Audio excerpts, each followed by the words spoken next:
Hi everyone, my name is Danny and welcome back to another video. The year has finally come to a close and it has been quite an eventful year to say the least. We had the SAG-AFTRA strike, we had the WGA strike, we had another shitty Aquaman movie, and Timothée Chalamet hosted SNL for a second time. But it was also an amazing year for film, regardless of all the stress and chaos that ensued. Which is why I'm here today to talk to y'all about my top 10 favorite movies of the year. I did this last year, and this year I actually achieved more of my viewing goals. So that was very exciting, and I feel like I'm able to give a more well-rounded top 10 this year. So let's stop with the chit chat and get into it, shall we?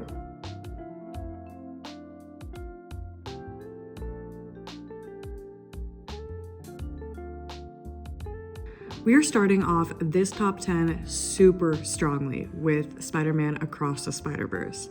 This was the long-awaited sequel to Spider-Man Through the Spider-Verse, and it left me delighted and shocked, ready for the third installment. I personally don't think this is better than the first, but it doesn't need to be that. It needs to tell a good story, and that's what it does effortlessly. The animation is once again jaw-droppingly beautiful, and the voice cast delivered such stellar performances once more. One of my favorite aspects of Across the Spider-Verse is how deep we get to dive into Miles and Gwen as characters. I love the focus on Gwen in this movie and feel it's important not just to Miles' story, but to showing the diversity of the entire Spider-Verse and how every single person who has these powers thinks differently.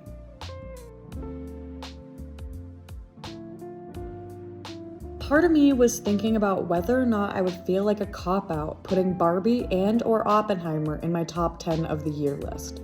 The problem is, I loved both of these films so much and felt like the hype around the projects was deserved beyond belief. Barbie just impacted me more than Oppenheimer did on a personal level. Barbie is a good movie. I will defend that until the end of time. I don't care how many guys walk up to me and tell me how unimpressed they were with the production or that they just fell asleep during it. The production design on this film blew me away, and even though it was a blindingly star-studded ensemble cast, it actually worked really well at that. Every character had extremely enjoyable chemistry with one another on screen. I couldn't see anyone else playing Barbie besides Margot Robbie. I rewatched this before deciding whether or not I wanted to put it in my top 10, and I think my enjoyment and favorite moments still hold up. Barbie is a funny, enjoyable, light social commentary that was needed in 2023, and I don't think there was a better time in my life that I should have seen a movie like Barbie.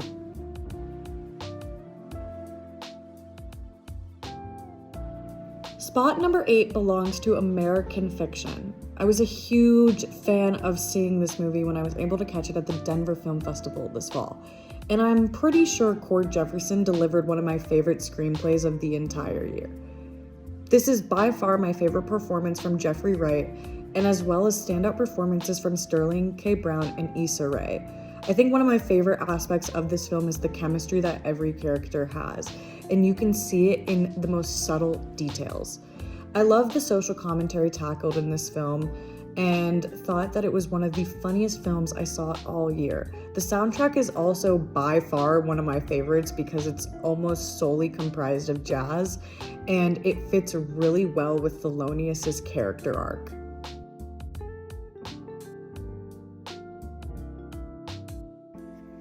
"2023 also delivered one of my favorite horror films of the entire year. Make that the last few years at that.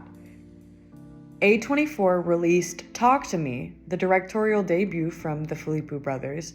They're better known for their YouTube channel, Raka Raka. I am so delighted to be able to see more content creators in the filmmaking sphere, such as Kyle Edward Ball with Skinamarink, and we will have our Backrooms film in the next couple of years. It's an amazing collaboration between independent filmmaking companies and trusting some of the top names in internet horror to create mainstream horror that we get to see on the big screen. This was one of the most unsettling, layered horror films I've seen in a long time. I said American Fiction was one of the funniest films I saw this year, but I think the title of the funniest movie I saw all year goes to Bottoms. Bottoms was on my watch list from the moment I found out about it, and boy did it exceed my expectations. It is dripping in this perfect high school raunch fest, the way that comedies from the early 2000s were able to. And these characters are exceeding expectations in their complexity and their flawed behaviors. It was nice to see queer representation that didn't feel so remarkably focused on the act of someone coming out of the closet. It was more focused on the relationships that these characters hold with one another and the absurdity of queer relationships and queer culture in high school. My jaw was hurting by the end of this film because I just thought it was one of the funniest, if not the funniest movie I've seen in quite a long time. My number 5 film of the year definitely belongs to Killers of the Flower Moon.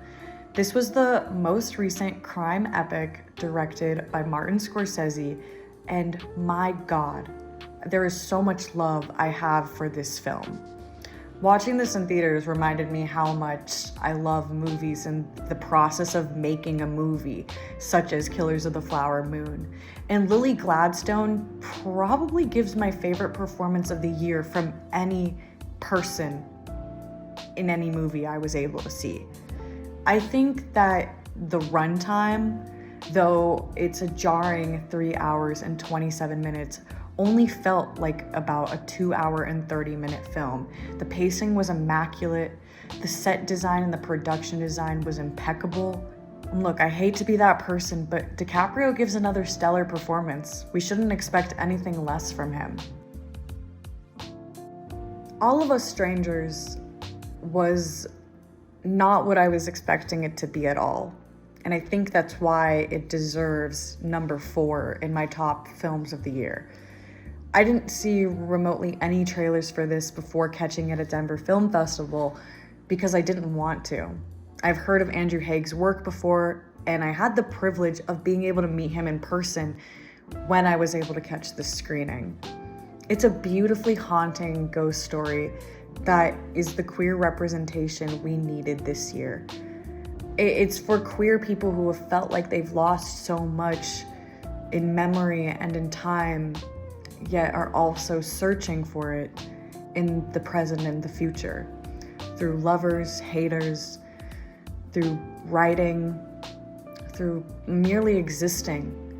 And I think that Paul and Andrew give amazing performances and their chemistry is bouncing off of one another. And I'd really like to put Jamie Bell's performance on the pedestal first. I haven't seen a lot of father performances that really stuck with me the way that Jamie Bell's did. There aren't enough words in the world to describe my love for Poor Things. And I think it so rightfully deserves to sit at number 3 on my top 10 list. Yorgos Lanthimos did something amazing with this film. There's so much to talk about with this movie. Poor Things forces the viewer to confront aspects of their own sexuality and their own intelligence in ways they might have felt have been undermined or yet to be explored. We are all Bella Baxter in some way, shape, or form. But there are women like me who might relate to Bella Baxter more than other women because of what we have been through in our journeys of growing up. And I think that there's so much to learn from a movie like this. I really want to read the novel now. I was so blown away by the production design and the costume design of this film. I think it worked so well in terms of the story that was being told. Everything felt so meticulous and sewn in the way that, Frankenstein and Bella Baxter as a Frankenstein-esque character had been sewn and stitched up and reanimated. And going from the black and white to this, colorful sequence, you feel like you as a viewer are being reanimated and learning with Bella. I love how every single person serves a purpose in this movie. No matter how much screen time they are given, they have this importance directly tied to Bella or God as a character. The Holdovers is one of the best movies of the year, and The Holdovers is Paul Giamatti's magnum opus. I will die on that hill. After a very, very questionable film, Downsizing, Alexander Payne comes back with arguably his best movie of his entire career. The Holdovers is a movie about sad and confused and complex people helping sad, confused, and complex people out. And I think that is my new favorite Christmas movie genre to date. The aesthetics that you're dealing with, this screenplay, Dominic Sessa's breakout performance. I've never seen such an amazing debut like that. I've seen this movie twice since it came out. It's so comforting and warm, and it makes you really, really think about all the people that you do have in your life, and the gratitude, and not really knowing yourself or not knowing everyone, and you do have to learn about yourself. I love the messaging in this movie, and I love the music. That's been a huge theme this series, how much I've loved the music in these movies and how they feel so personal to every character. I don't need to explain why my number one movie of the year is my number one movie of the year. But at the same time, Anatomy of a Fall needs to be talked about a lot. This is a perfect movie. I don't say that lightly. I don't like calling movies perfect. This movie deserves all of the praise and all of the hype it has gotten.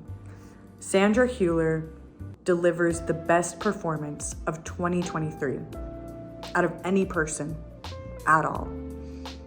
That is a definitive statement for me. I have not seen someone grace the screen with so much emotion like that, and in the way that it felt to watch that on screen. I mean, you can see me right now, I'm speechless. This movie is an amazing example of how to write a perfect screenplay and how to captivate audiences when using minimal settings. For the most part, we are either at the chalet or we are in the courtroom. And there are these contrasts of there's so many people in the courtroom, there's so much going on in this courtroom and in this trial, versus this slight tranquility and, empty nature of the chalet and Sandra's character and how she's dealing in that space. I was blown away by this movie in ways that I will never be able to fully describe. But to watch every character interact with Sandra and talk at her while Sandra as a character talks to us, the audience, the viewer, as we are the only people listening to her.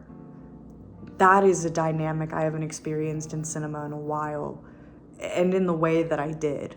I actually took a day out of vacation to go see this by myself while I was in Florida, and I didn't think I was going to see this movie before the year ended. So the fact that I was able to see it before the year ended and to have it as my number one movie of the year says something. I think everyone should see Anatomy of a Fall. It's gripping, it's riveting, it's important to watch. Every single character knocks it out of the park. When are we gonna give Snoop his Oscar? That's what I'm asking here. There we have it, my top 10 movies of the year. I promise that next year I will actually try to commit to making more videos.